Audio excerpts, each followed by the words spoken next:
everyone, and welcome back to the Project Manga Podcast, where we cover One Piece, My Hero Academia, Black Clover, Mashle, Dr. Stone, and Jujutsu Kaisen, week to week. Back this week to discuss Weekly Shonen Jump issue number 23. I'm your host, Knox. And I'm Nickums.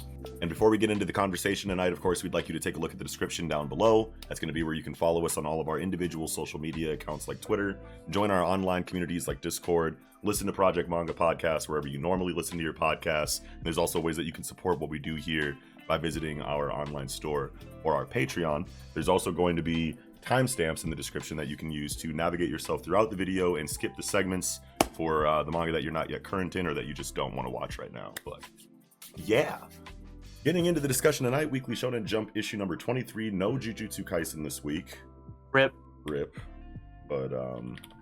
But yeah, Dr. Stone and Mashle and the rest are all incredible chapters that can't wait to get talking about tonight. Let's start with Dr. Stone, chapter 195, Treasure Hunter All Alone. Ooh. How do we feel about D. Stoney this week? Fantastic chapter. Like I love Suika, and I love seeing her in this situation, you know what I mean? Just phenomenal chapter for me. Yeah, this is a great continuing to spotlight on Suika and her life after awakening. And you know, despite all the cute shit, you know, that happens in this chapter and just like all of the emotions that it's clearly trying to evoke, there's like a very like ominous like feeling in the background, like these people like not being there and like her communicating, you know, through them with like her own like, you know, voices that she's giving them or whatever. This shit is really sad, dude. Oh yeah. You know what I mean? It's like super sad, and like and you want to root for her, and obviously there's light at the end of the tunnel here, and it's an overall like wholesome chapter. There's like such a dark you know, like kind of like tone lingering in the background, like she's talking to dead people essentially. Basically. It's like, oh shit, dude. Just trying to hold it together, you know what I mean? Yeah, it's a lot for, you know, a little girl. Right, definitely. Yeah. So she's looking for revival fluid, and I love that, you know, she quickly settles on this plan of like, well, I'm just gonna find everyone, right? Like, kind of two birds, one stone. Find everyone so that keep all the statues in one spot. So if any of them break, all the pieces are around in that same area. So that's good, just to make sure no one gets like permanently broken. And then also, you know, there's a chance that someone might have revival fluid, right? And it's interesting, like, to jump ahead a little bit. I was like so confident last chapter or whatever that Luna and Chelsea had more revival fluid, right? Because they had like a bag, and I swear, what in the bag, it looked like there was bottles, like more than one multiple bottles. But it must have just been like water or something, or you know, bottles of other stuff, because Suika basically, you know, came to the conclusion like there's one bottle at the bottom of the cliff. That's how she found Luna and Chelsea in the first place. And then she looked through the bag and is like, yep, nothing here, like just a map, maybe some other random stuff. I'm like, really? Dang. Like I did not expect that, because I definitely did remember that they had a gang of bottles on them. Must have just been water, I guess. That's so sad, dude. That was so heartbreaking when I got there, because I was like, all right, found it. Because I think we were talking about it too in an earlier review about how like you know, they were throwing like one, kind of, you know what I mean? And like, they threw one, they threw one, and then they had the rest of them in the bag. And I was talking about how the possibility of one of those falling out and falling off of the cliff and falling onto one of Stanley's like people. Remember, like I think we talked about that. You know. So I definitely have a memory of her having more in the bag for sure. Yeah. No, definitely. But it was never like explicit, like what was in the bag, right? You could just see like maybe there's a couple more bottles, maybe there's some, you know, paper, or there's a map in there, obviously, which is pretty awesome.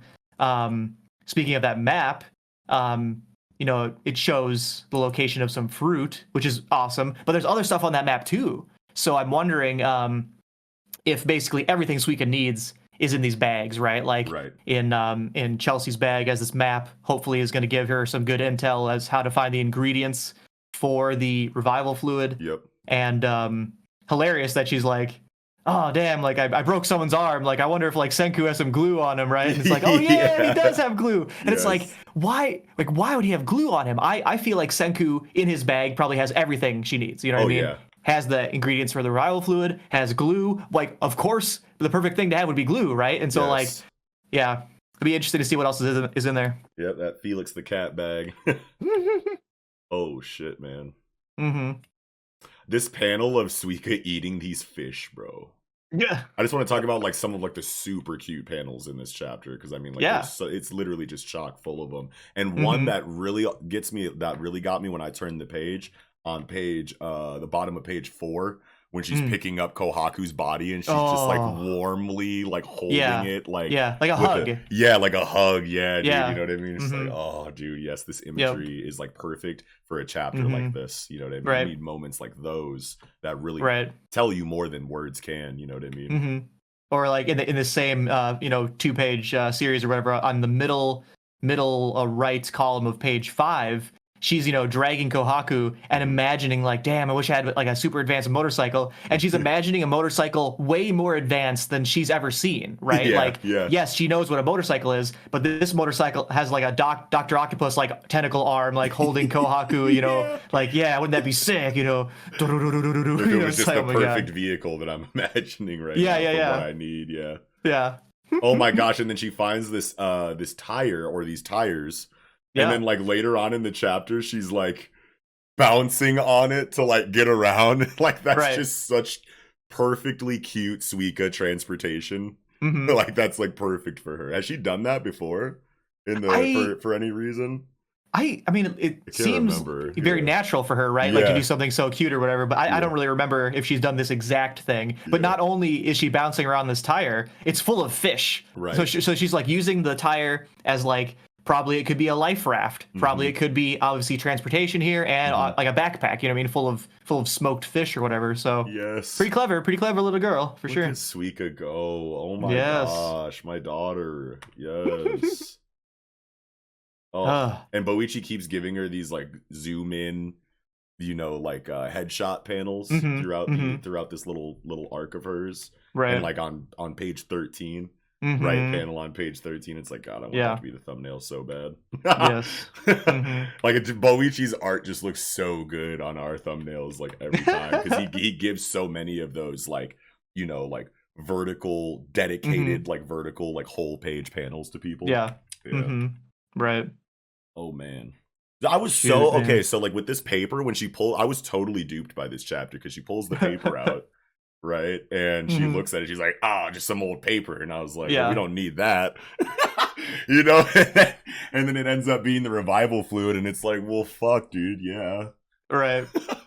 Yeah, I mean, I definitely was not duped. I was like, okay, that's Senku doesn't have just paper in his bag or whatever. Just paper, yeah. But I'm glad that she like very quickly put it together, right? Like not like a multiple chapter mystery. This is not a mystery, right? It's just like, like put 2 and 2 together. Yeah, maybe I should look closer at that paper. I was surprised.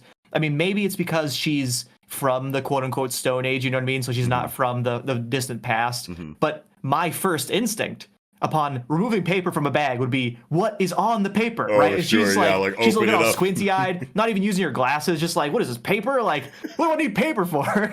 Yeah, it's like you're getting it out of Senku's bag. It's like, I'm so mad that I like fell for that in the chapter. But yeah, man, that's perfect. That's literally. Have we ever seen like the ingredients or like the process for the revival fluid like on paper? Because I know that whenever they're about to invent something, you see like a giant like papyrus, scroll, with the roadmap on it or whatever. But I thought that was like metaphor. I didn't know they were actually. It makes sense, you know what I mean? But I didn't.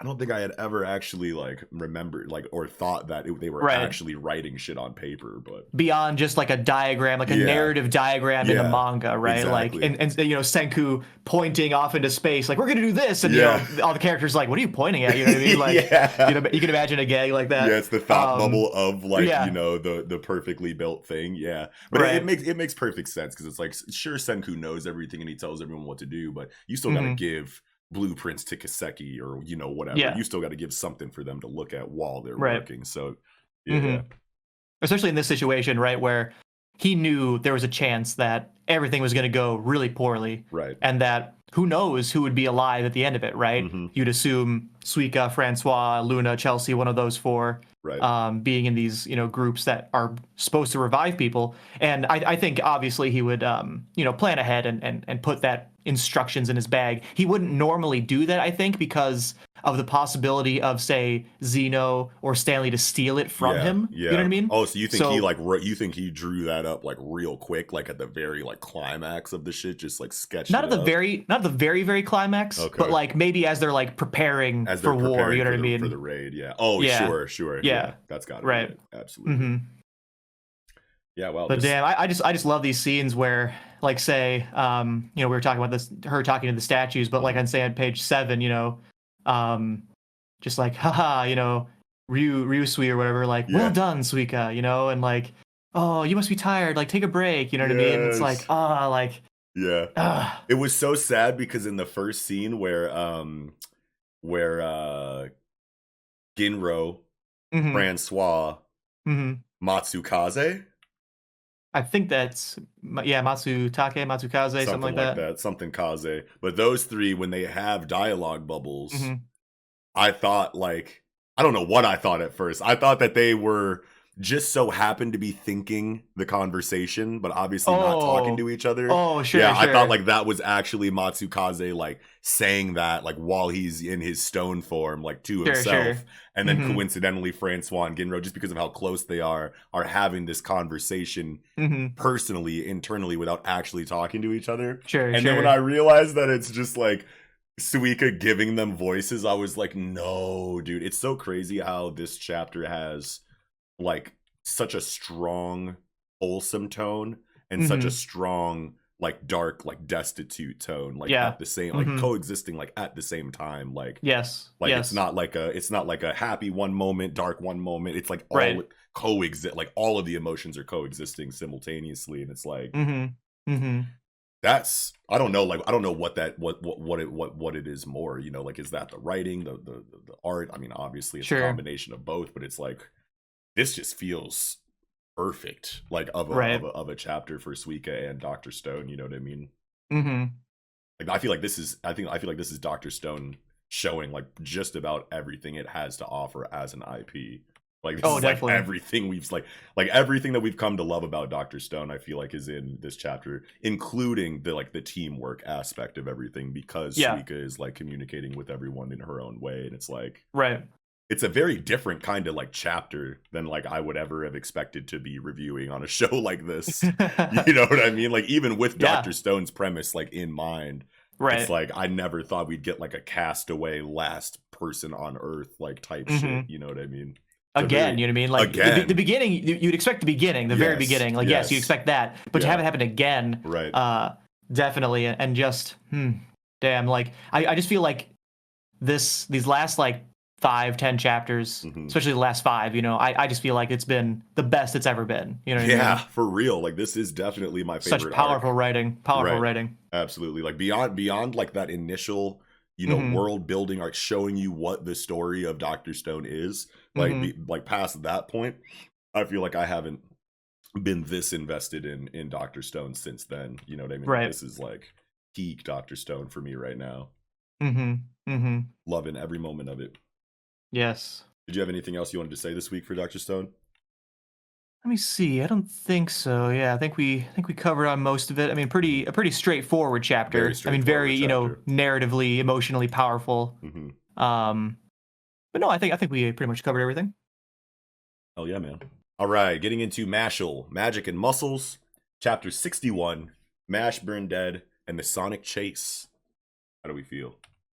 Straightforward, just hyper action. Love it. Love every minute of it. Yeah. Very, very, very solid. Very standard. Shonen chapter for sure. When I first read this chapter, I felt like I was underwhelmed by the conclusion of like Margaret and Mash.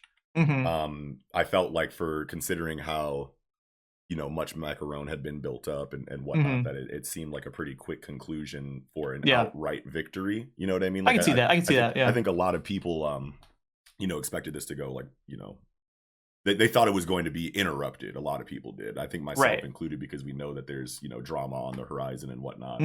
But this fight concluded entirely to the point where Macaron was like, "You got me. It's over." Right. And it was spectacular. The choreography is great. The subversion of expectations is all there. He overpowered him with an unforeseeable physical feat that like the same shit we've been talking about for the last couple of weeks. But I guess I guess I just expected more from Macaron specifically. You know what I mean? Yeah, last Yeah. chapter, Macaron was completely, basically dominating the entire fight, right? Just very much had the advantage.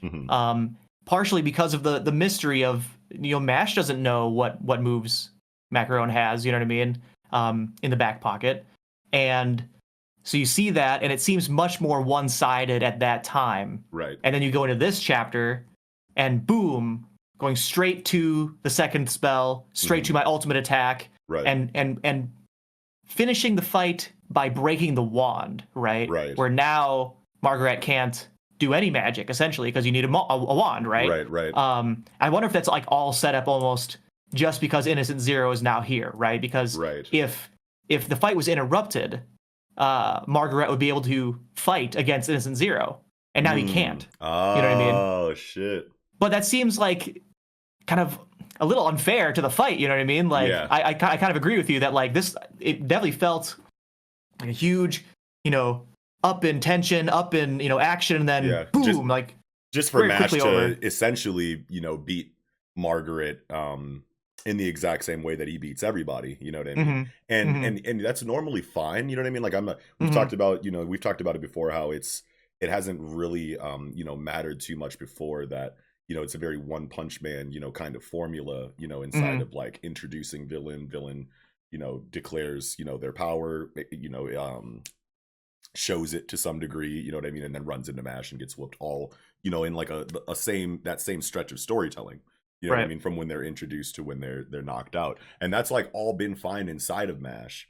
But then like now in this kind of situation, it's like Margaret has come and gone multiple times from the story, you know what I mean? So and has gotten more value, you know, as a character and a fighter or a powerful presence in the story every single time they've been on screen. So they've come in, they've not fought, had some conversations, left, came back, fought, left. You know what I mean? Like, there's so much buildup going into this just for the fight to conclude the same way all of the other fights have. It felt like a missed opportunity to me at first when I first read it. The second time going through, just like seeing exactly how thorough the outplay was.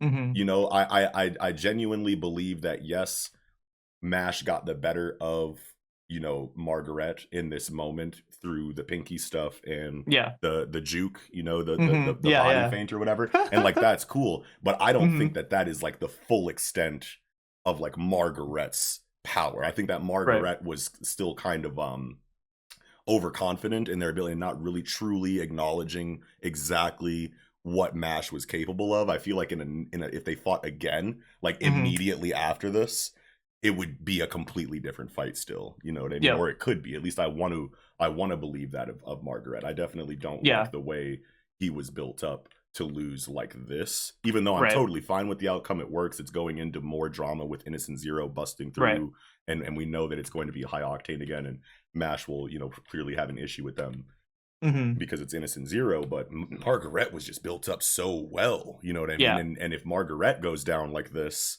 then like, what can we expect of this Innocent Zero confrontation now? You know what I mean? And Innocent Zero's obviously been the looming in the background villain the entire time. But like, I thought I had expectations for Margaret and how different of an approach, you know, Komoto took with their character before making them fight Mash. So I don't know. And definitely like I think the stadium aspect of it, right? The fact they're in a ring probably works to Mash's favor here, right? Because Margaret can only go so far away with that speed of sound, you know, snap. You know what I mean? So and they comment on distance, that too. In the chapter, right. And even using like the, you know, the Going Freaks, you know, putting up the panel, the floor panel or whatever. Love that scene, right? Yes. But you can't do that in a forest. Oh, you can't wait do that a minute. In a mountain. Oh shit. He did the stone flip versus the Hisoka character. Oh, yes. Yo, that's crazy. We've been talking about Margaret as Hisoka, and then he does the stone flip to win. Yep.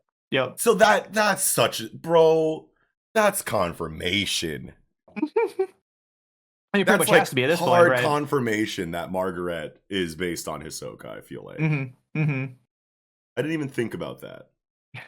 How did I not think about that? Okay. That's beautiful. Mm-hmm. But I mean, as far as Macaron goes, I think that Margaret obviously is going to have more. They're going to do more. In the story with her, definitely. Obviously, and they'll probably want to fight Mash again. In a more.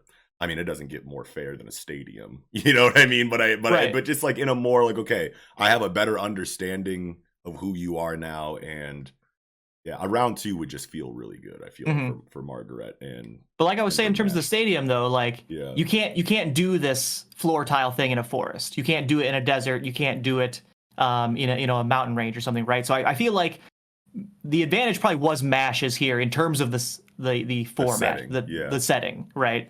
Yeah.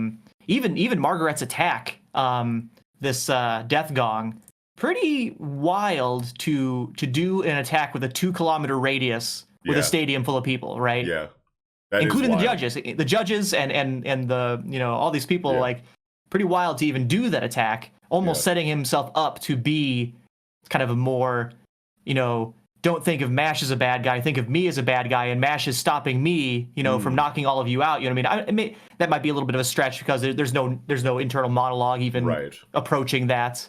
And why would Margaret even do that in the first place? You know what I mean? Right. Considering his main motivation seems to be just, I want to fight. You know what I mean? Fight strong people. Yeah. But yeah, I mean, like, I think everyone probably would have liked another couple chapters of more epic action between these two. Just have Innocent Zero take a couple more chapters to get here. You know what I mean? They don't need to arrive right now. But in all, like, I really, really liked the chapter. Oh yeah, absolutely. And maybe Komoto is just setting, a standard that like it's gonna be this way. You know what I mean? Look for other like you gotta read Mash for other reasons than wanting to see him struggle in fights, even if they're built up to, for a long time. You know what I mean? Like, this is just going to be the kind of manga this is, and that is not a checkbox, that Komoto wants to have checked. You know what I mean? Right. So, and there's at least not in chapter 61. At least not in chapter 61. Right. Exactly. And what I'm saying is speculative of the future of the story. You know what I mean? Yeah. So like, I'm basically saying like, if Abel was another example of a character that was built up, in more than one fight, came back and do the real fight, you know what I mean? Like that, Abel and Margaret are the 2 examples of characters that can show up and leave and come back before fighting Mash and have more character build up for them. You know what I mean? But now we have 2 examples that these fights go this way.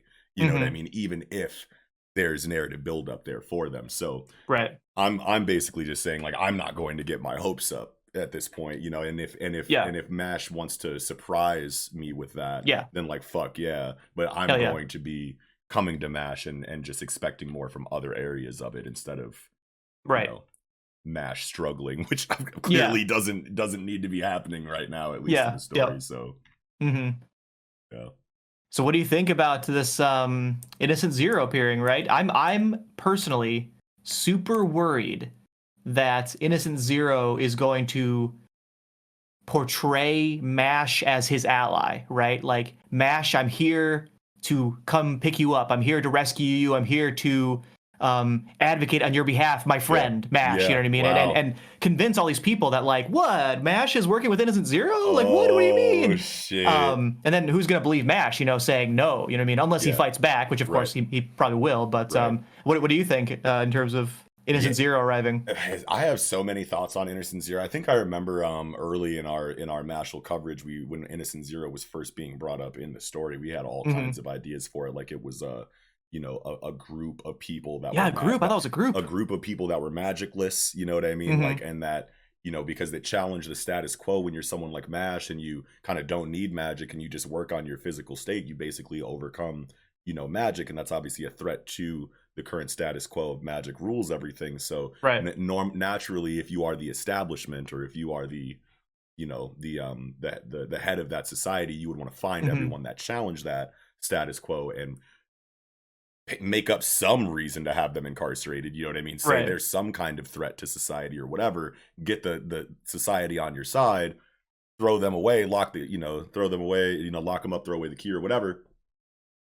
I totally thought that was a thing. You know what I mean? That we were just going to see a bunch of just buff, swole, magicless, evil Mashes. You know what I mean? And I thought that would be, you know, like the ultimate opponent for Mash is just another physical fighter. And I feel like that has to come up, you know, eventually at some point. And like, why wouldn't at least the Innocent Zero be the one? It's like, because we've seen so many kinds of magic, bro. And we have yet to see a magic out of all of these magics that can deal with Mash. You know what I mean? Right. And Wahlberg had that magic that Mash like couldn't really deal with at the time or whatever. But I mean, make it an actual fight in Mashle, and I bet you Mash finds a way. You know what I mean? Sure. But when it comes down to just another boxer, you know what I mean? Like that's probably the fight. You know what I mean? That people are, you know, probably want to see the most. That's probably where you're going to see Mash have the most trouble, is in another. You don't have magic to, you know, break dance and cancel out. You know what I mean? It's like, well, this motherfucker's break dancing too, so now what? You know what I mean? So I would love to see that.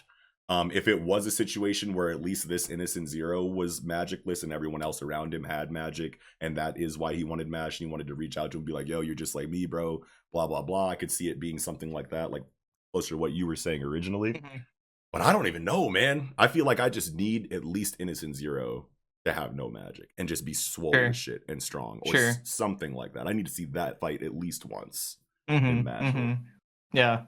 I wonder like how long it's going to be until we more understand the meaning behind the name. You know, what you're kind of trying to get at, right? In terms of like, why is he innocent? Why is he Zero, right? Like, is he the first person who was arrested because he had no magic, right? So innocent in the sense of, who cares if you have no magic? It shouldn't be a crime anyway, so you're innocent. And then Zero, like you're the first one, or maybe he takes away magic and therefore can cause it, like Patient Zero like causes the state of, you know, no magic. But yeah, like I just need to know more, you know what I mean? Yes, for this sure. is such a mysterious character. And I feel like the longer Innocent Zero, like the more chapters that come out and the more we learn about this world and how magic works and the different kinds of magic we see, the more it kind of builds up, you know, Innocent Zero for when we eventually see what he can do. Because it's either going to be magic unlike anything that we've seen in Mashle so far, which is crazy because we've seen all kinds of shit. You know what I mean? So it's getting to a point now where it's like, what can the magic even be that's crazier? Like there's a lot of crazier shit that it could be, but I mean like apocalypse magic, like that's a little bit wild. Like how do you even get born with that? You know what I mean? Like you're gonna start asking questions like, how is this a magic affinity? You know what I mean? So it's either going to be something wild like that or just no magic at all. What if he has no magic, but he's not strong? For example, they're riding dragons. What if he has no magic but can control he's like a beast tamer? Oh shit. You know what I mean? Like there's other ways to have no magic and be powerful, there are other right? ways to have no magic, I'm sure Komoto can definitely give us something very, very cool, very impressive, very unexpected. Yeah, absolutely. And God, these dragons are drawn so cool every time I see them. Yeah, what if it is just like dragon magic? Dragon magic. But what would that even mean? Like, are these dragons made of magic? Are these dragons real? I don't know. A couple chapters ago, someone had like wolf magic or beast magic or something, right? They were manifesting wolves and wolf body parts or something. And rocks magic. Like and rocks. The bird or whatever. Right. ROC, rock. Yeah. Rock, I was like, stones or whatever. Yeah, I mean, that's pretty normal magic to me. But yeah, no, it was a wolf and birds. Yeah. So you never know, but these look a little bit more elaborate. You know what I mean? Like, definitely. You know, than that. And sure, maybe they were just interrupted before their spell fully manifested. Back, you know, the wolf and the bird guy. But nah, these look like they actually are alive. I want to say, or like they're actually these beings are their own thing. Yeah, you know. I agree. And then they crashed through the sky. Yeah. Like Move from Undead Unluck or something. Yeah. Yeah, that's right. God, they are just cracking through space, huh? Yo. So man, dude, it's like, what is this? What could this be? It's like we can't even use our knowledge of the history of the series to try to guess what the purpose is, I feel it's too new. It's too young. Yeah, it's too young. God, look at this last panel, Innocent Zero's like face in the shadows. Yeah. And shit. So he's wearing a mask, right? Or he's really fucking old. Or he's just like really old. Super old. I like can't remember if we ever saw old. that it was like a mask or if his face was just like covered in shadow or whatever, but Right. No, I'm not sure. yeah. Such an interesting character, man. Yeah. Oh, okay, so wait, they're coming through the stadium.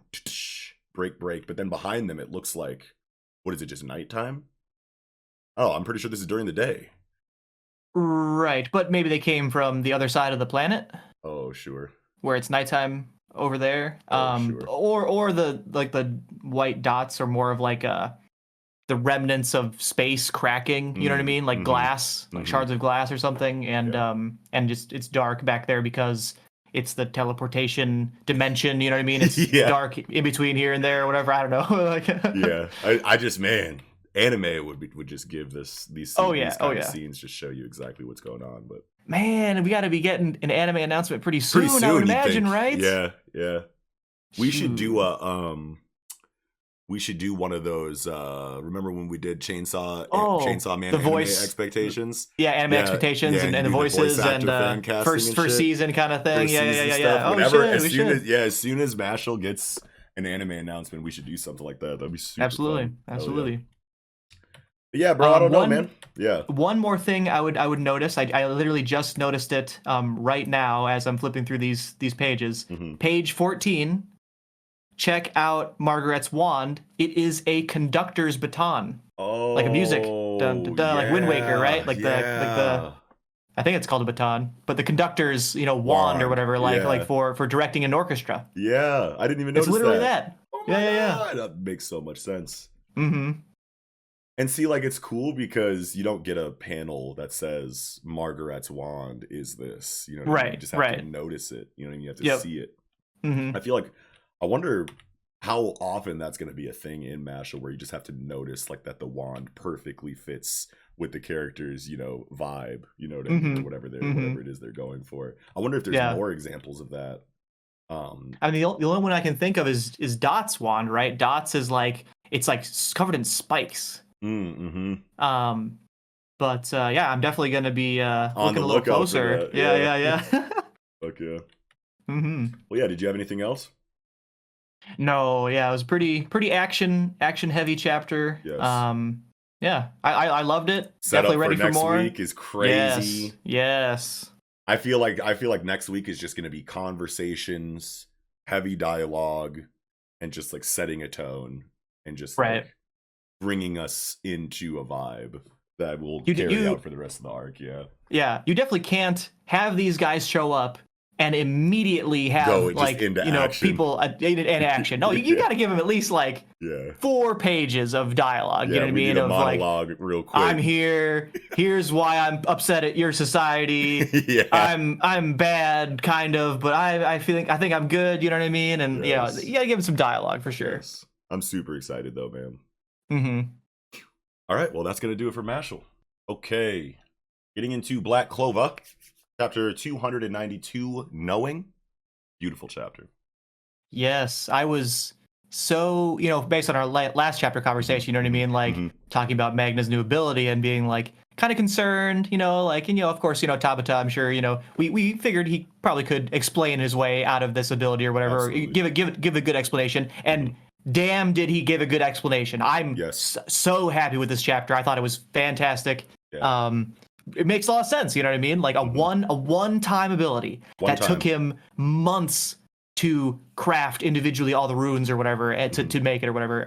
But yeah, we can definitely talk at length about the whole thing. But yeah, I really liked it. It feels so good that it kind of goes into everything that's been talked about with the energy system inside of Spades so far, and how it's these heart kingdom people, these people with huge reserves of mana, they can do this array stuff right away. You know what I mean? It comes naturally to them. They have that talent, they have that blessing, whatever.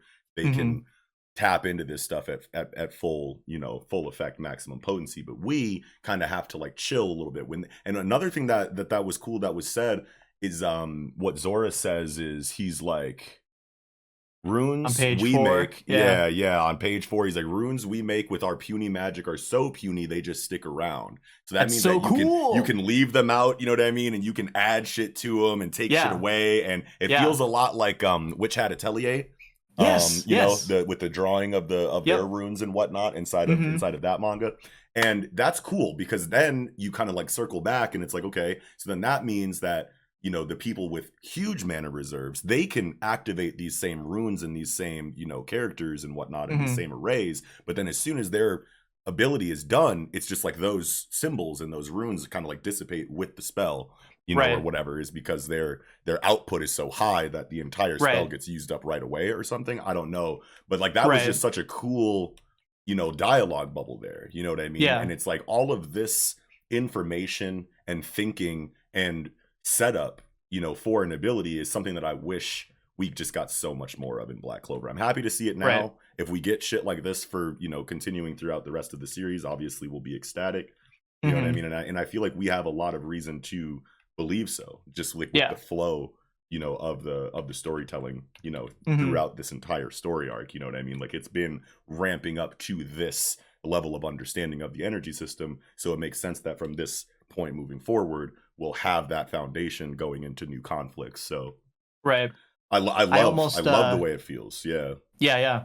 In terms of that, the explanation, right? Like their magic is so puny that the runes stick around. I kind of view it as a candle, right? The rune is a candle, and if you are like Yuno or Marileona or something, you know what I mean? Like you have so much heat, you have so much energy that the candle just burns out really quick. Ah, nice. But their energy is a little tiny baby flame, and it just sticks around. It stays lit for a very long time. They probably eventually would go away, but after a very, very long time, after the rune itself has degraded in some way. You know, I love that. Love that in explanation analogy. That's great.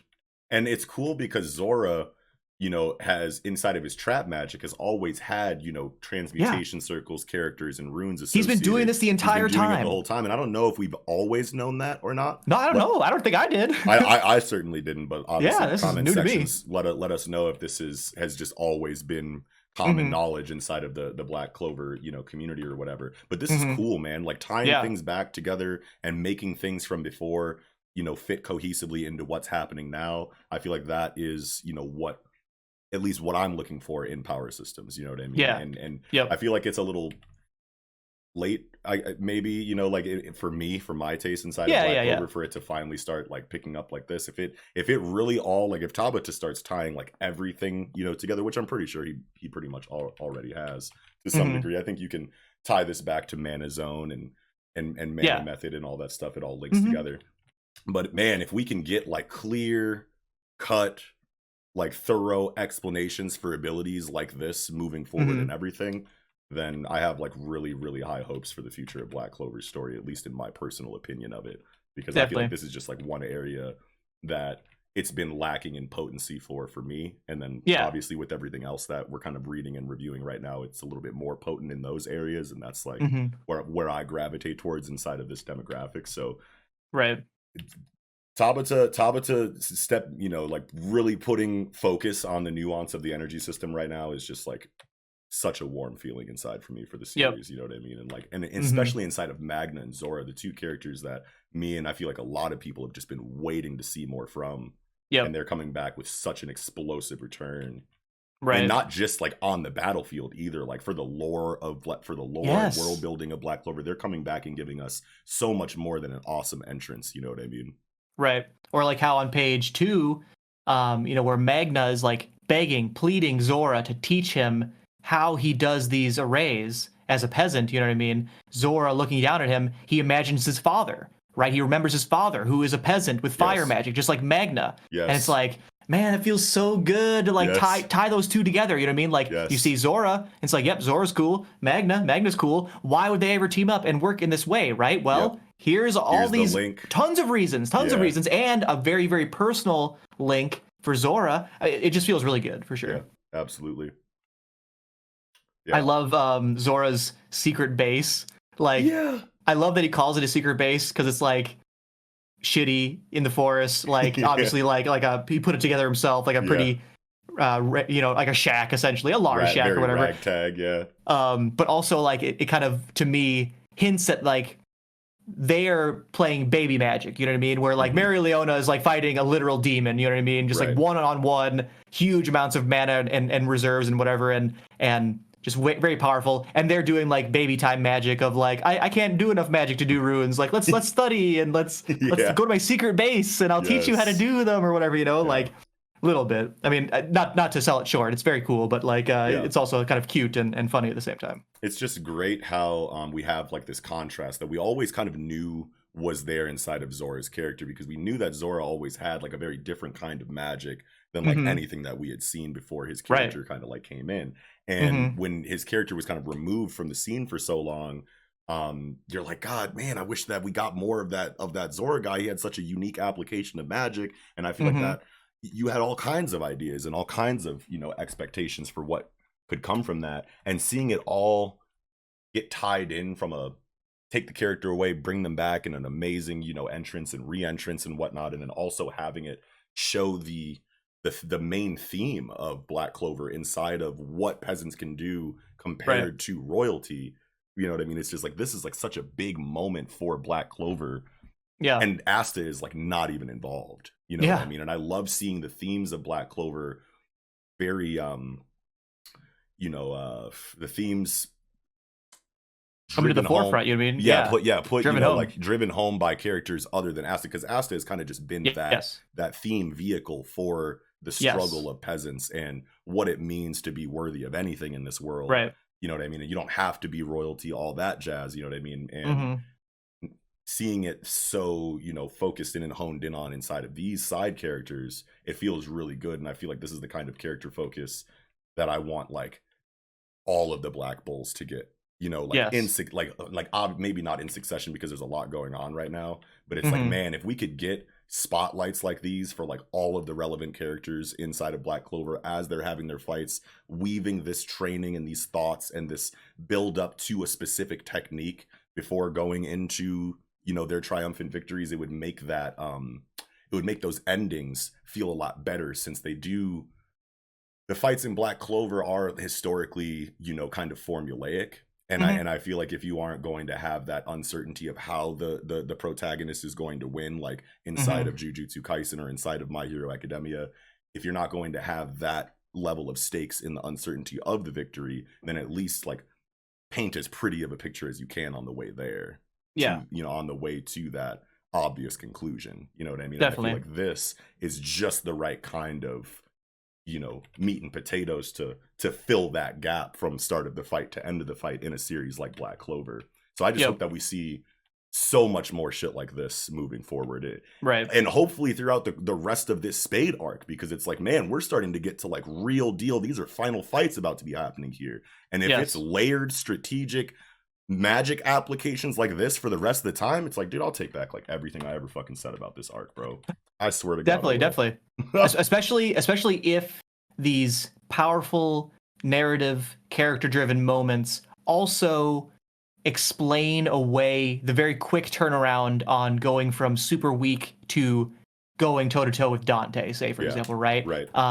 Where yes, it does make sense to me that you spend months, like literal months, 6 months, studying how runes work and practicing every day. All you do is sleep and eat and practice, and you build a one-time use only. He can only use the spell one time ever until he redraws the whole thing, you know what I mean, for months or whatever.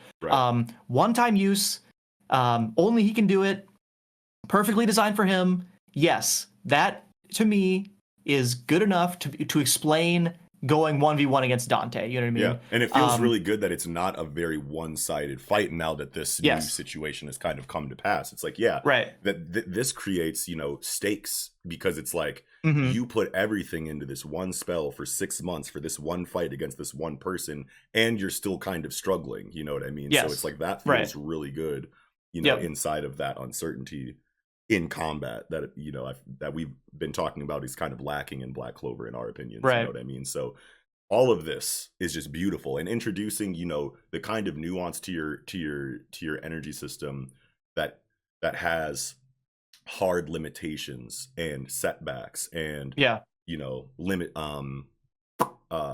conditions, you know what I mean? Like things like that, adding all types of shit like that here at this point with the rune and array setup feels really good. You know what I mean? Like this is the moment to introduce that kind of stuff, because it's like, what was all of that build up for? Just for me to have the power to shoot a giant, meteor at you. You know what I mean? Right. Like you're not going to introduce all of this extra content just for it to still just be bigger versions of the attacks that you had before. You know what I mean? So I love the depth that we're seeing right now, and I hope it stays out, beyond just Magna and Zora team up in this moment. Because like you think about it and it's like, man, it very well could just go back to the way that it kind of has been before. Because when you think about Zora just being trap magic, it's like that's conditions in and of itself, because you have to prepare it, set it, and then wait for someone to walk onto it. So it's like that's already been there with his character specifically, and now we're kind of talking about how we hope that this dynamic is in the energy system moving forward, but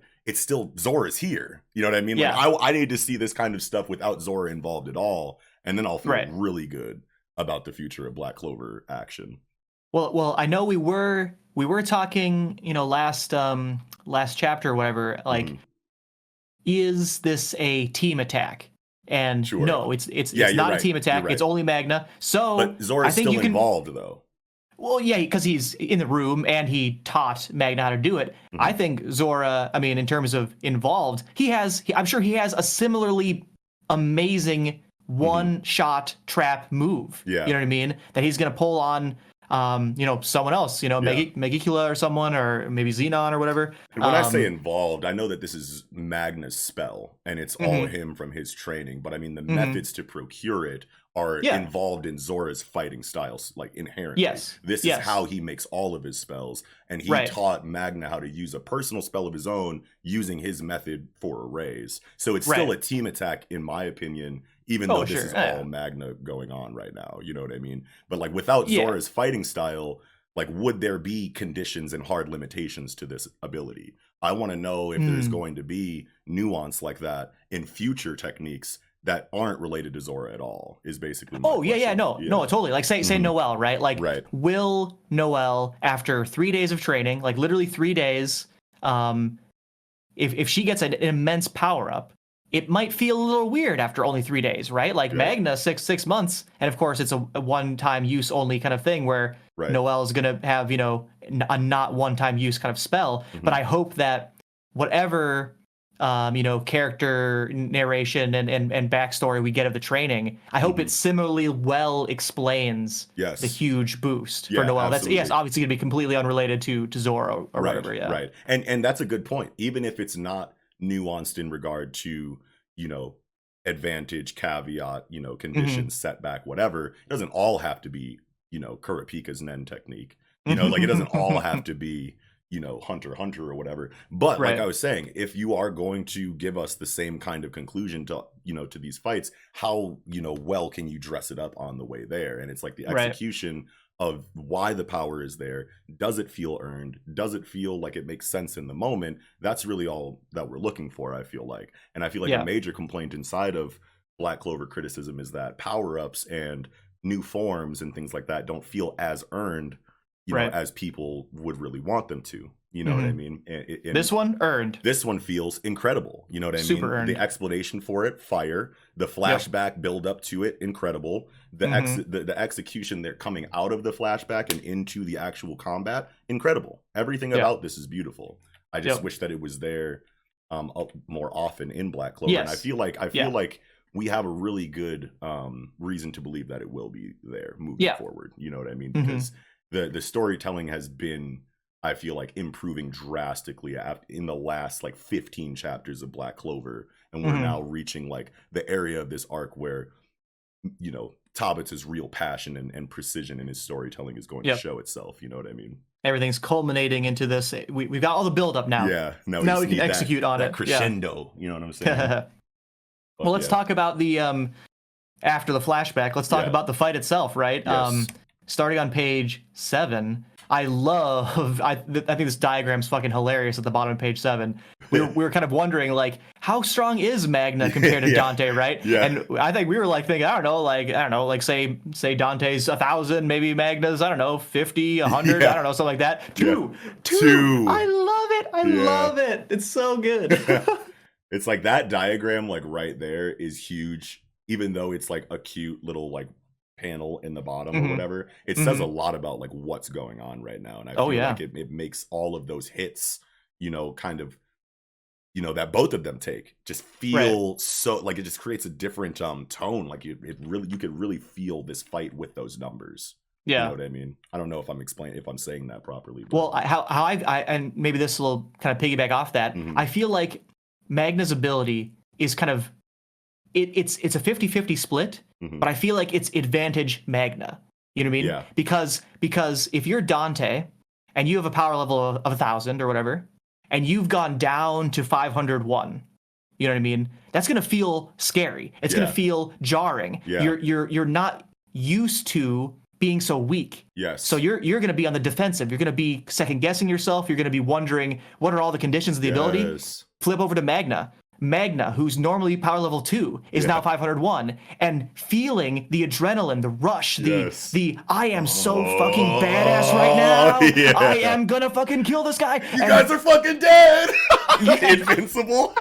You're invincible. Oh my god. But so I feel like in terms of the flow, in terms of the pace, you know what I mean? Like there's those anime fights and it's like, oh, you've lost the pace, you know what I mean? Like Magna has the pace here. Yes. Because of the jarring nature of his ability. Yeah, not just for beautiful. Dante being jarred, but Magna being hyped up by his own ability, you know what I mean? Yes, I love that. And on top of that, look at the fighting styles. Dante has a heavy infighting, move that he resorts to. Like when he wants to play with someone or when he needs to. I think he was playing with Asta when he did it before, but now he's kind of forced to in this moment. But it's like that's not your inherent, like go-to fighting style. You're point at a motherfucker and send him to the moon or send him to hell. You know what I mean? Like that's your fighting style. And your other fighting style is take damage and regenerate. So when it comes down to this bare knuckle brawl and motherfucker pulled up with if a motherfucker pulls up with brass knuckles, they're a puncher. You know what I mean? Like you don't have brass knuckles unless you're confident in the hands, you know what I'm saying? So, and you can even see it in the choreography. Like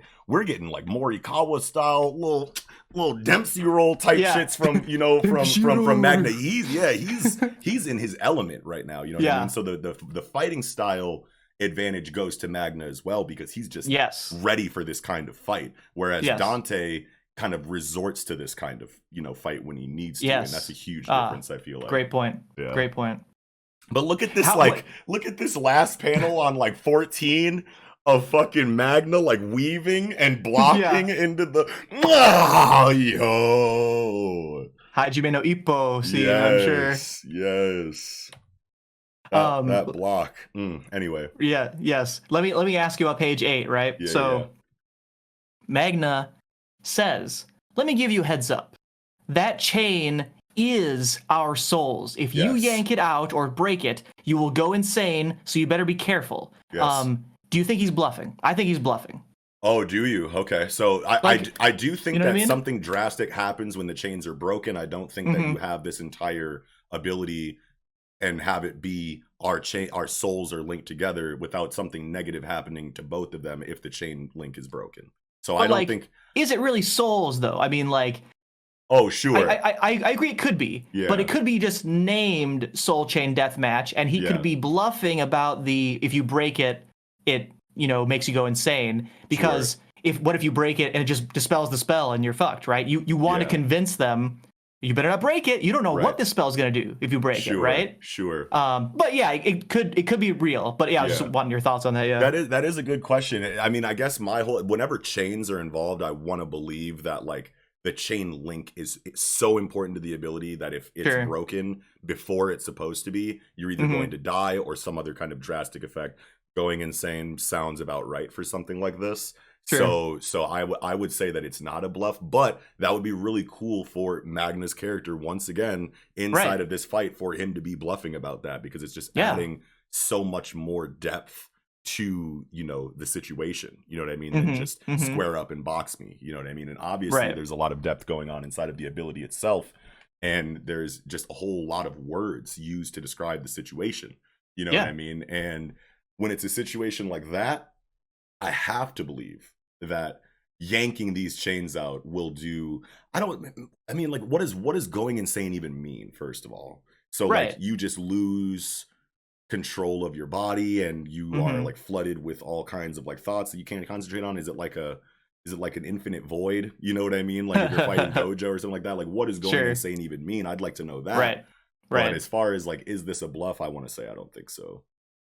Right. But I do think it would be cool as shit if he was lying. Yeah. Right. And I think it does make sense for his, delinquent style character, right? To have it be a bluff or whatever. Yeah. Because like, imagine the scene, right? He's like, all right, Dante's like, all right, I'm getting my ass whipped. Fuck this. Let's just see what happens. Boom. Right. You know what I mean? If I'm gonna go insane, then like my power will be free at least, and I'm not going to kill myself with my power. It's cool if I go insane and kill everybody in this fucking room. Like, is the insanity? Is basically insane. Yeah, exactly. Yeah. He is already. Is the insanity permanent? I can see him just testing it and being like, "Fuck this shit, bro. I'm getting smoked."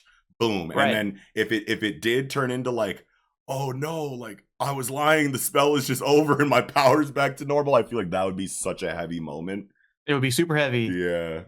Wow. So I hope that happens personally. But, but I also wonder, like, the chain goes both ways, right? Like if Dante breaks it, would it make Magna insane too? Or if Magna breaks it, would it make both of them insane? So part of it, like it seems like a bluff to a degree, right? Like, because then Magna can sacrifice himself and make both of them insane. If that's so bad, you know what I mean? Right. But that goes back to what I was saying. Like, what does that mean for both sides? If Dante goes insane, I feel like him and his side will be totally fine.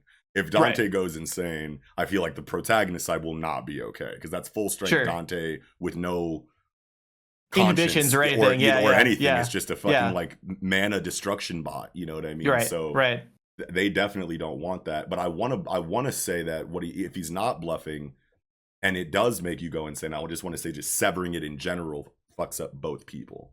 Regardless of who initiated it, if it breaks, they're both fucked, I want to say. I would imagine so, for sure. Wow. Let's see. Yeah, just like I love just the action in this the choreography. Coming back to the last double spread. I keep coming back. So tight. Fucking so tight. Dante with the fist just pressing his shit in. I love those panels. Boom, before it's so One Piece. Yeah. Yes. Yeah. Luffy punching the Tenryubito. Or Bellamy. Or Bellamy. Bellamy. He's more done Bellamy. This to a lot more of Bellamy. people. Yeah. Bellamy. Yeah. Hell yeah, man. Did you have anything else for Black Clover?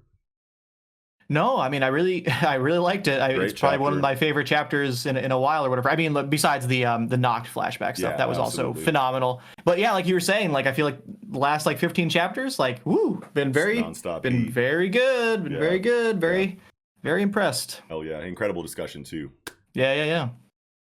All right, My Hero Academia, chapter 311. Here we go. Woohoo! I love this like random dude shooting these nail guns. Yeah. I think Kohei just has like such a way with character designs in general, but also I feel like I find myself just looking at the random one-off characters that are going to just get smacked and sent to prison or whatever in like 2 pages or whatever. I feel like he goes way harder than he needs to on their designs too. Yes. You know what I mean? Yes. And Endeavor's fighting style is so fucking sick, bro. Whenever Endeavor is doing shit like action wise, it is such a sight to behold in this manga, bro. He's sitting against the wall. Nail gun support item. All right, bro. Fucking combat rolls out the side. Yeah. Warped perspective as he rears the javelin back. Throws the ignited arrow right through the dude. It's just like so fun to watch Endeavor do like anything. Yeah. He's one of those characters where like we talk about like characters that command presence. You know what I mean? Like a Goldie Roger, like a Johan. You know what I mean? Like whenever a character is on panel, it's a vibe. It's a certain kind of vibe. You know what I mean? And I feel like Endeavor is kind of like that, but like not just standing Endeavor, but like Endeavor on the battlefield is like, oh shit. Right. You know what I mean? It gives you that same, presence, that feeling of a commanding, regal character when he's in combat. Yeah.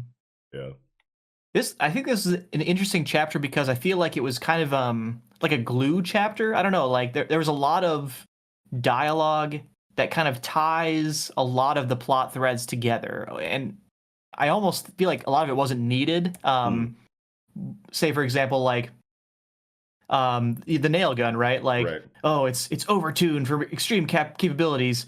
Damn it, Detnerat. Like, just saying, like, yep, this support item was from that company that makes all the good support items, like, and those guys are bad. Or it's like, yep, okay, tying that in with these civilians or whatever. And then all this dialogue from like page 4 through 8, 9, 10, like 4 through 10 is kind of rehashing, I feel like, a lot of what we already know. Right? Yeah, you're right. And it's good to get, but this wasn't necessarily like the plot threads I was confused about. You know what I mean? Like, I was kind of like, yeah, I mean, I feel like we kind of knew this, but I guess it's good to have it re-established or whatever. Right. Especially when there's so much going on. You know what I mean? And you really want to make sure that you have an understanding of all of the plot threads and all of the areas of conflict and all of the, you know, the characters that are going to be doing what they're going to be doing. So you want to make sure that everyone is on the same page. So rehashing the information definitely isn't a bad thing. But now that you mention it, though, this is all information that we pretty much already knew taking out most of this chapter. It's cool to see the characters interacting the way that they do, because you get at least the conversation inside of the car with Hawks and Best Jeanist and Endeavor. I feel like even though the information is kind of redundant, I feel like it does a lot for their dynamic and their relationship as a trio in this arc, because you have a very this conversation is just critical thinking, you know what I mean, and how these, you know, pro heroes at the top of the echelon kind of operate outside of combat when conversations are supposed to be had, you know what I mean, and they are, you know, there is no fluff to this conversation. They're getting right down to the bottom of everything, and it shows their IQ, you know, in these kind of situations, that they can ask all of the right questions and give all of the right answers and lead, you know, themselves down the proper thought paths without, you know, any red herrings or any mistakes, you know what I mean? And that does a lot for I feel like their dynamic as the top 3 heroes. Definitely. And like, if there's ever a scene in the future where they need to very well know this information, this scene will be crucial, right? Because if all of a sudden they're talking about like Shigaraki's rage and All for One's motivations and stuff, and it's like, yeah, I guess I could probably believe you knew this somehow, but like, how did you figure all this out? Or like, when did you figure all this out? Well, it's right here, right? Like, and so I guess this is not necessarily a scene for the reader, unless you like maybe have not been, it's like it's a building block for future chapters. Unless you haven't been paying attention. If you're Which, very helpful if you've not. Very helpful if you haven't been paying attention. But if you have been paying attention, then yes, this is probably just sowing a seed for a future plot point that will rely on our understanding of this conversation. I can totally see that happening too. Right.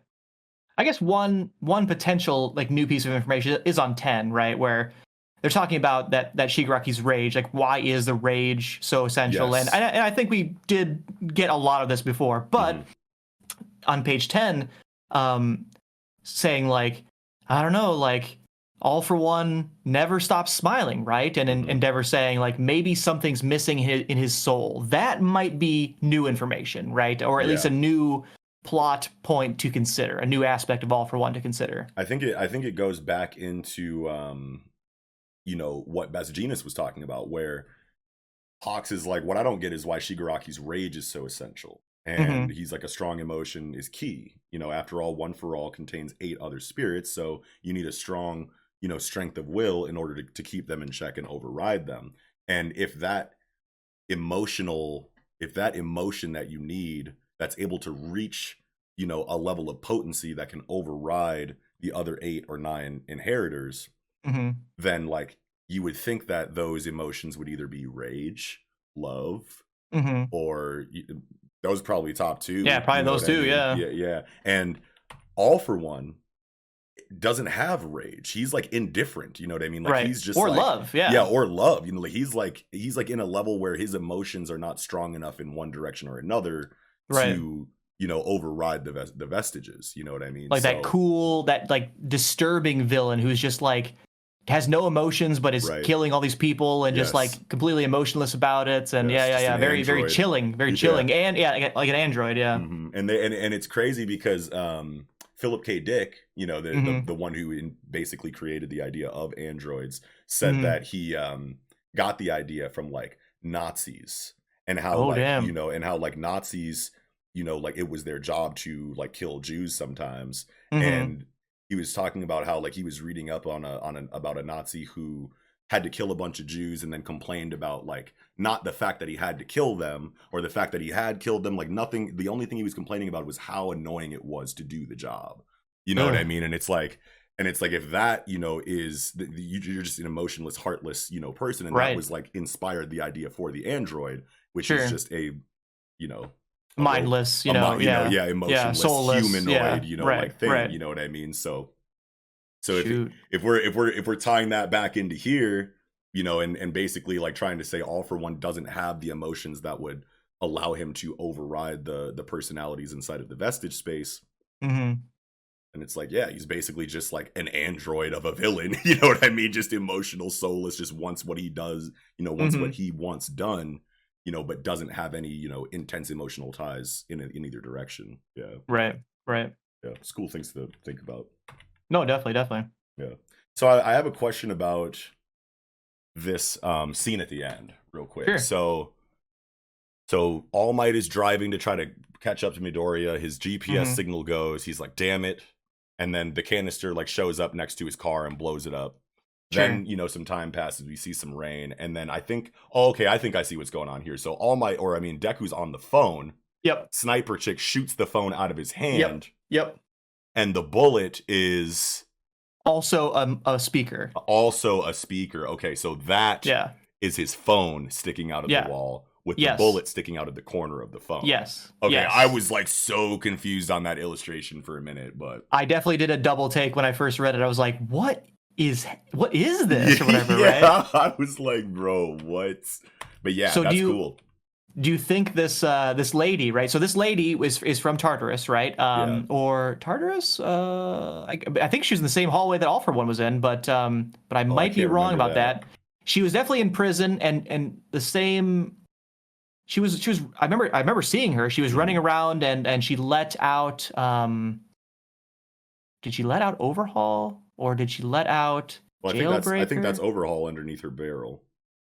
Oh, okay, that makes perfect sense then. Yeah. I'm pretty sure I think you were right. I think she was with Kisaki. Yeah. Or so she definitely was there. But anyway, like, do you think what is her ability? Like Ikalgo from Hunter x Hunter? Look at the bullet on page 13. Yeah. It's wrapped in something. It looks like it's wrapped in like her hair, because her hair is kind of a multicolored strands of kind of like a, you know, dark gray, light gray, even lighter gray, and those strands on the bullet kind of seem like multicolored in that same way. And on the last color spread, or on the last spread of 1415, she's like has a bullet behind her head, as if she pulled out of her head hair or the bullet or something. Yeah, she does look like she's playing with it, like she just that is definitely what has to be wrapped around the bullet, bro. And then her arm looks like it's becoming the gun. It definitely is. And the first thing I thought of was like Baby 5. Yeah, Baby 5, from, like, One Piece, you know what I mean? But also now you're saying like Ikalgo, and that makes a lot of sense to you. This is cool as shit. I don't know, but see, like Ikalgo just has the gun. I wonder if she has more than one weapon, and if it's more of a Baby 5 kind of situation. Oh, because of that grenade. I mean? Oh, she does have grenades on her belt, though. Yeah, she has grenades on her belt, exactly. So maybe. But yeah, I don't know. Maybe. I have no idea, but this is fucking cool. For sure. Dude. You know what I mean? Definitely. And I love how her arm transforming into the gun is like perfectly, you know, technology and like biology hybrid. You know, I always love seeing how artists like do that, and this feels like just like perfectly like borderline body horror, you know what I mean, but like not grotesque enough to like officially like call it. So it's not like a Yu Yu Hakusho or like a you know, or anything like that, or like a homunculus or something like that. But this is just like, it just feels so right. Like, what a great character design. Yeah. Oh my god. Definitely like biological technology. You know what I mean? Yeah. That's the vibe I get from it for sure. Yeah, dude. Great. Looks tight. Because like sometimes tight. Like you'll see this kind of ability in other things, and it'll either be, you know, way slimier and like way grosser. You know what I mean? Or it'll just be like way techier than you think it should be possible. You know what I mean? Where like you're like actually like, wait, are you actually in it like a cyborg? You know what I mean? Like start asking questions like that if it's a little bit too technological. You know what I mean? But this is like perfect blend. This looks crazy.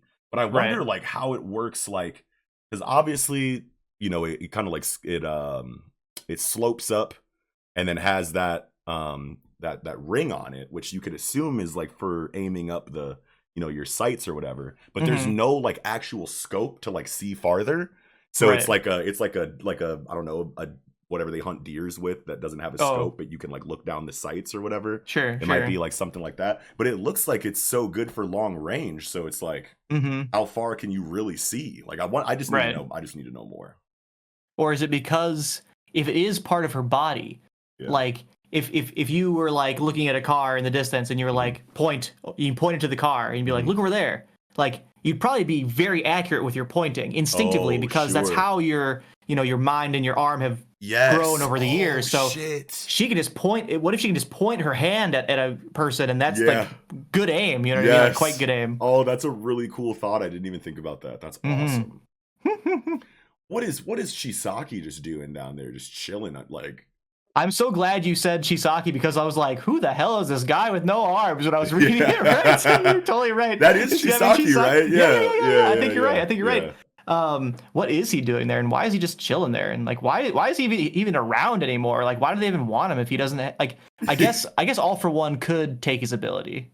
Something like that. And it's just so bogus that it's like, come quietly and you get to keep your limbs and it's just limbless Chisaki leaned against the wall. And that's kind of also weird because like it's not like she got rid of his limbs, right? You know, like Shigaraki did that. Or wait, didn't Shigaraki only get rid of like one arm, or did he? Get rid of both? I think he got rid of both of them. Okay. Yeah, that makes sense that he would get both. Yeah. Right. But damn, yeah, that's really interesting. I guess I definitely did not think of Chisaki the first time I read this, or the second time even I read this chapter or whatever. But yeah, it probably is him. Right. So Deku's gonna confront this lady and fight her. And then notice Overhaul there, or Overhaul's going to get involved in some kind of way. This is going to be a crazy confrontation, bro. Like, what is this conversation going to be? Yeah, like that's wild. Like, what are the like? It's like it could be equally as crazy of a conversation and a fight, but it's probably going to be both. Obviously, we can assume. And like that's just crazy to think about. It's like, what are you going to talk about while you're fighting, before the fight, after the fight? Oh my god! Especially because this is. As Midoriya was kind of commenting, this is the first person that's approached him for him, right? It wasn't like, muscular jailbreaker, you know what I mean? Going, I'm just trying to kill everyone around. I'm trying to break buildings. Oh, what a coincidence. I found you, Midoriya. Great. I would love to fight you. Or everyone else kind of just like being random villains broken out of jail and just doing stuff. Here's someone literally looking for him, which is like exactly what the whole team has been trying to find this entire time. To get closer to All for One. So very cool to have the plot progress a little bit here.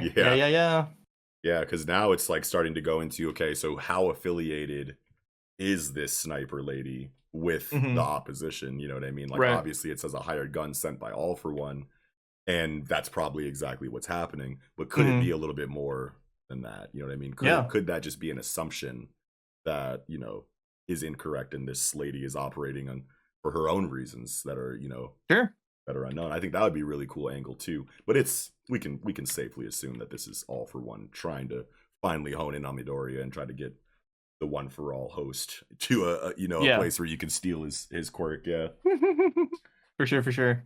Oh man, yeah, dude. I don't think I had anything else for this chapter. Another straightforward chapter, I want to say, besides, obviously the speculation at the end of the chapter. And I feel like the biggest point of conversation is what the top three heroes and the conversation that they have about, One for All, which is mostly just rehashed information. But I feel like that was, besides the action and the societal, reaction to things that we've already seen, I feel like there wasn't a whole lot to this chapter. I totally agree. Yeah.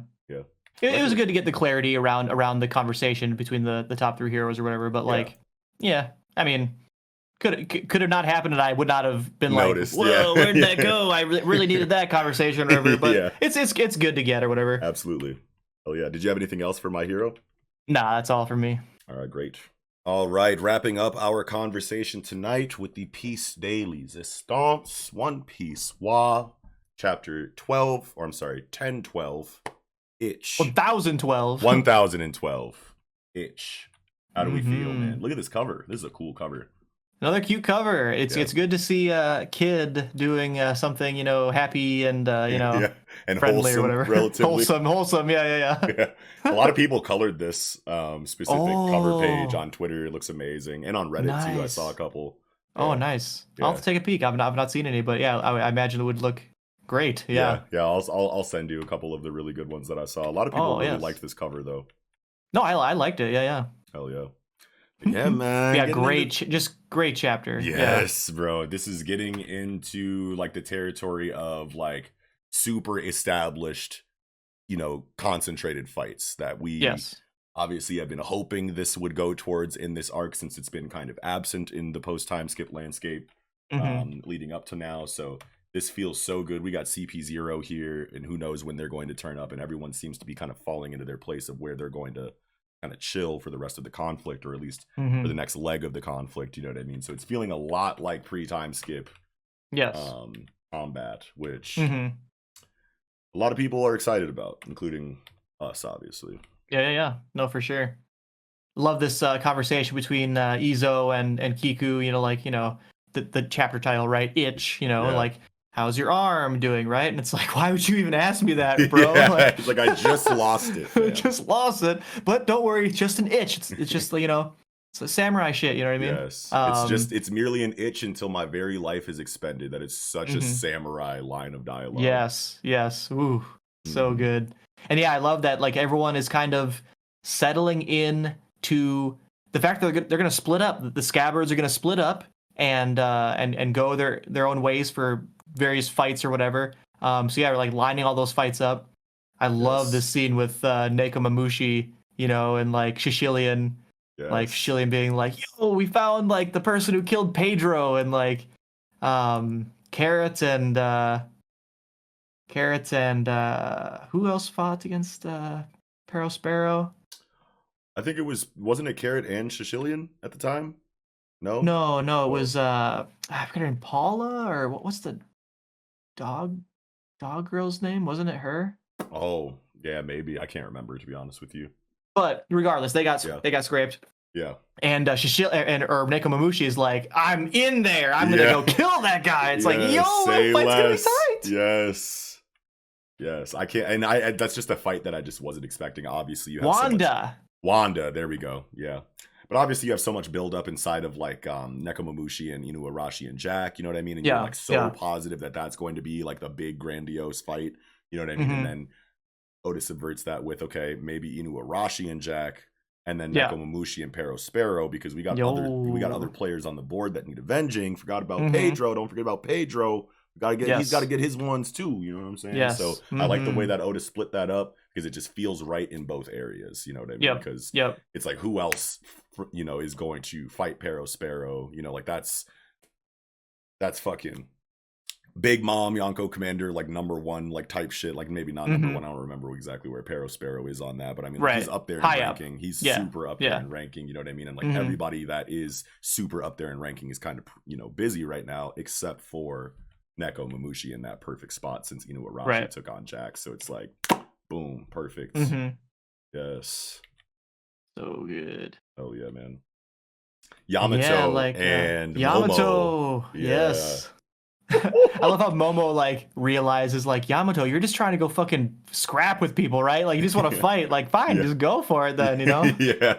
And he's like, what does he say? It's 1-on-1? I have to hurry to Luffy, you know what I mean? Because it's like, it's 1-on-1, Luffy versus Kaido, and Luffy looks amazing versus Kaido right now. But it's kind of Yamato, kind of calling back to that line of dialogue that's like, if it's a 1-on-1 fight, always bet on Kaido. You know what I mean? Like that, I feel like is creating stakes inside of Luffy and Kaido's confrontation, because Luffy looks beautiful right now. Like he is A1 steak sauce up on that roof right now versus fucking Kaido. but Kaido, has yet It's to Kaido. it's Kaido, and I know he has yet to truly turn up. I know he's going into hybrid form and he's trying really hard, and Luffy's giving him, the business, but there's obviously multiple tide shifts that's going to happen in that fight, back and forth throughout the course of it. But at the end of the day, it is Kaido, and in a one-on-one fight, you bet on that motherfucker. And Yamato even reiterates that right here, like, I have to go help this man. You know what I mean? So, like, that's crazy, because I know that everybody wants Luffy to have his one-on-one Yonko win, but I mean, like, if he needs help to take down Kaido, that feels great for me, because it's like, he's got at least one other Yonko to fight after this, and that's going to be probably the fight that we would all expect, between two Yonkos, if this one, does, end up being a 2v1. So and then Momo opening up the journal. Ooh. Yo, I'm just so stoked to know what he reads. Like, the first thing he reads. Oh my god. I can't wait till it comes back to that. Like, what are we even going to learn anything through Momo, or is it going to be one of those situations where he's like, and then, like, it's just for him for 150, 200, 300 chapters? Who knows with fucking Oda? Yeah, but just for him and Shinobu, like, peeking. Oh yeah, peeking. Yeah, the Shinobu peek. Yeah, love that. So good. Look at fucking Sanji. Zoro. So the first thing I thought, seeing this scene, I was like, what is this? Like, Nicholas Wolfwood? from Trigun? What is this? Yo, that's so good. That is definitely one of the first things I thought. And I think I saw someone make that comparison on Twitter too. And I was nice. Yep. Yes, icing on the cake there. But yes, this is so good for that. There have been hella memes for this on, like, JD Legend side of Twitter with, like, the Sanji, and Zoro beef or whatever. Like, they are going to town with this. And it is so funny, bro. But outside of that, inside of, like, what this is actually doing, like, in the comic, like, I love this for Sanji and Zoro's dynamic, bro. And I saw someone say such a cool, like, wholesome thing that, like, Zoro can only pass out once he knows Sanji has a clear understanding of the situation and he can trust him with the... Yeah, dude. I love that so much. That is so good. I love that. Yeah, I don't remember who said it, but I was like, oh yeah, that's bravo to whoever said that, because that is a brilliant statement. Yeah. I'm not a huge Sanji fan. You know what I mean? I much prefer Zoro, for the record. I'm sure people know that or whatever. But I think Sanji had a great chapter here, especially this line on page 9, right, where, like, Law drops Zoro in his lap. And saying, like, he's got 20 or 30 broken bones, you know what I mean? Like, you got to split him up, get him some bandages, you know what I mean? Make sure he's breathing or whatever. And Sanji being like, I'm not a doctor, dude. Like, this is not my job. You're a doctor. Wait a minute. Right. But he does it anyway. Sanji does it anyway. He's the all-around MVP and always has been, you know what I mean? He can fight. He can spy. He can trick people. He can save you. He can save you. He can be a doctor. He can be a medic if he needs to be. You know what I mean? Like, just a great moment for Sanji here. Absolutely. So much value, I feel like, will inside of his character in this chapter is just missed by, the whole Zoro versus Sanji, like, in discourse or whatever. Yes. So I feel really bad, for the people who can't see that in this chapter, because this is a very wholesome Sanji moment. You know what I mean? And it's just so good for his character, where I feel like he's been kind of taking L's. You know what I mean? Like, in this chapter, in regard to, like, Black Maria and the whole, and the whole Robin situation. But at the end of the day, it's like Sanji is meant for moments like these. You know what I mean? And he and regardless of what he's going through in this arc and reasons that people have to slander him week to week, it's like, regardless of what people want to say about how Oda doesn't like Sanji, even, it's like, everyone is going to have their moment in this arc, and it's being set up beautifully for that. Like, if Nami's getting a one-on-one fight against Ulti, you know what I mean? Like, Sanji's gonna hoop too. You know what I mean? Like, everybody's gonna be hooping throughout the rest of this arc. I feel like everyone is just going to have amazing moments, or moments that lead up to amazing moments for their characters. You know what I mean? So absolutely. I'm so excited for it, man. And the humor, and the humor of Zoro in this situation, right? Like, I love this page 10, right? He's sleeping, and Sanji's talking with the other people, scabbards or whatever, and like, where should I go or whatever? Like, I need to do something, right? And Zoro literally wakes up and says, like, if you want to help, go to the performance floor, and then goes back to sleep immediately, right? Like, don't give orders and fall asleep. That's so Zoro. Yes, it is. And it's like, why are you telling me where to go? You couldn't get there yourself if you needed to. Oh so my God, how are you giving me directions right now? I'm surprised you got to the rooftop. Yeah. God. Oh man. Perfect. Yeah, oh dude. man, and this big mom scene, and with Nami. Yeah. Oh man. This oh is man, big. This so is huge, good. dude. And this so is good. great because what this does is it kind of like puts to rest that that idea, and maybe we were talking about it, last week too, that like it kind of puts to rest the idea that Big Mom was just this, plot device, to shift the tide in the protagonist's favor in a very drastic way. A lot of people thought that Big Mom was going to be, now that she saw Tama and she's in her motherly mode, that she's just going to be a through and through Straw Hat ally. And it's like, no, she only really fucks with Tama in this situation. You just so happen to be allied because she doesn't want anything to happen to Tama. But literally anything outside of that tiny window of protection circle around Tama, Big Mom doesn't give a fuck what happens. And she's still saying, I'm knocking y'all out when I'm done with this anyway. Yeah, pipe down, you're next. Yeah, so it's like I love that Oda didn't fully lean into that like the way people thought that he would, and like Oda never does things the way exactly people think that he's going ever to happen anyway. So like it's people like, think it's gonna happen once again, you know what I mean? But I just love that, you can have the plot device of Big Mom in a certain area of what Oda is trying to accomplish while still maintaining her as a threat overall. You know what I mean? It doesn't it adds a lot to the depth of the chaos and how truly chaotic the situation really is. You know what I mean? Yes. And I feel like it adds to the stakes when you have that uncertainty inside of Big Mom's mental stability, because she can one shot literally anyone on the battlefield if they're if they're not careful. You know what I mean? So having a situation where you think she's on your side but could literally flip at any moment and backhand you into oblivion, it's like that does a lot for this war situation right now, in my opinion.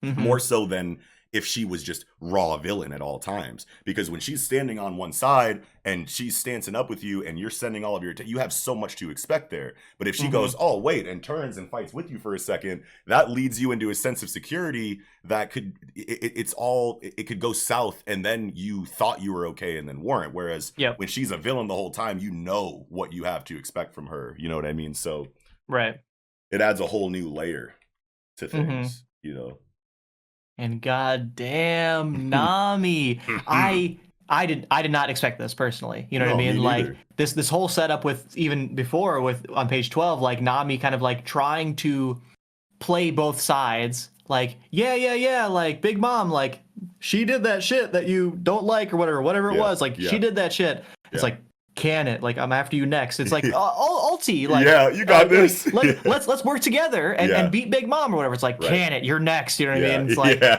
so I thought, based on that page, that Nami and Usopp would try and be, running away, right? And even Usopp's like, yo, let's get out of here, right? Like they're fighting, let's get out of here. Oh my God, when she's like, no, I'm staying here and I'm gonna crush her. Yeah. Like, and Nami reacting quicker than Big Mom? Yes. On the ulti attack? Wait a minute now. Hold on. Oh, feels this so is kind of good. crazy for Nami right now. This is an incredible setup right here. And I think it's cool how, when this little bit of comedy or whatever inside of Nami requesting Big Mom's help, Big Mom cusses her out, requests Ulti's help, and then Ulti cusses her out. It makes you go, okay, here's the Nami, the cat burglar Nami. It's cool to see that, switch sides. You don't get help from either. All right, bounce. But then no, you find out that she has an entirely different reason to stick around. And it's not because she's allied with Big Mom. It's not because she's allied with Ulti. It's because Ulti wronged her and Tama exclusively and specifically. And now she's standing up for that reason. Right. And it's just cool to get that coming out of the wishy-washy whose side am I on kind of like comedic like page to then go into like raw conviction and confidence for what she really wants. You know what I mean? Right. I think you phrased that very well. Like the playing both sides is the playful cat burglar aspect of Nami, right? When Ulti slashes or hits, slashes Tama in the face or whatever. Then Nami switches to Belle Mare to Punk Hazard, motherly Nami, which I think we're going to see more of as she gets older and as we go further in the story. And I'm super stoked to see this aspect of her be the primary driver in a battle. You know what I mean? Like, ooh, I'm just so ready for it. Especially considering I don't know, like 10 chapters ago, or I don't know, it was recent, right? Where Ulti literally had like slammed into her head, right? And it's like, you better say Luffy ain't the king of pirates. It ain't gonna be, right? And then and she stood up to Ulti then, and she's gonna literally fight her now. It's just it's so badass, like so sick. So sick. The build up, emotional build up to this fight has kind of been lightly, built up until this moment with past brush-ins, you know what I mean? Like we pass each other on the battlefield, scrap a little bit, separate, find ourselves again, scrap a little bit, come back, and now we're finally about to do the damn thing. And there's so much character and emotional and narrative build up to this confrontation, just slowly, scarcely, that's been peppered in throughout the fight leading up to this. And I feel like that is something that is so impressive for Oda to do in such a chaotic situation. You know what I mean? Because it's like, is it chaotic? Almost, you're asking at this point. It's like this is all kind of falling into place, like like Tetris. You know what I mean? Sure, it's like, it's just a crazy feeling to get from a situation with so many moving parts, I guess. Oh yeah. I mean, exactly the thing you'd expect from Oda. You know what I mean? Like, this is pure Oda. This is perfect. Just regular ass One Piece, aka regular ass One Piece, aka peak fiction. You know what I mean? As usual. You know what I mean? Just like, woo, so good. Another day at work. Another day in the office. You know what I'm saying? Oh no, fucking Komachio. Oh no, dude! Like Komachio going down here, I feel like is going to slap. I feel like they're going to give more time to this in the anime, and it's going to feel like Karoo in Alabasta, you know what I mean? Like just getting to the fucking like tower and like, fucking collapsing and shit, or Sodom and Gomorrah just getting to, the judicial tower or whatever in Enies Lobby and then like falling over and passing out. Like those are such big moments for like the animal characters, you know what I mean? Yes. I feel like this is Komachio's Karoo and Sodom and Gomorrah moment. Totally agree. Yeah, can't wait to see that animated. I don't know if there's anything more that I specifically had to speak on in this chapter. No, yeah. I mean, like... I feel like this is One Piece chapter where we literally went page by page. Yeah. And talked about everything relevant. Great conversation, dude. Yes, absolutely. Yeah. You think you're good, though? Yeah. Okay. That's going to do it. Jujutsu Kaisen back next week. All right. Can't wait for that. I think Black Clover's on break next week, though, so I feel like we'll still have a little bit shorter of an episode, Sure. But at least One Piece is not on break. Ooh. So we got another week of One Piece coming, too. But yeah, man. That's going to do it for this episode of the Project Manga Podcast. Thank you all so much for watching. If you did, slap a like on the video. Let us know in the comments if you enjoyed, the episode and what you thought, what you think. Also hit the subscribe button and the notification bell so that we can chirp you when new content is live. Also make sure you visit the description section so you can follow us on Twitter, join our Discord, listen to us on other audio-only platforms like Spotify and Apple Music. There's also links to support what we do by visiting our Patreon or our online store. And with all that said, I think that'll do it for this episode of the Project Manga Podcast. Wrapping up, I'm your host, Knox. And I'm Nickums. We'll catch y'all next time.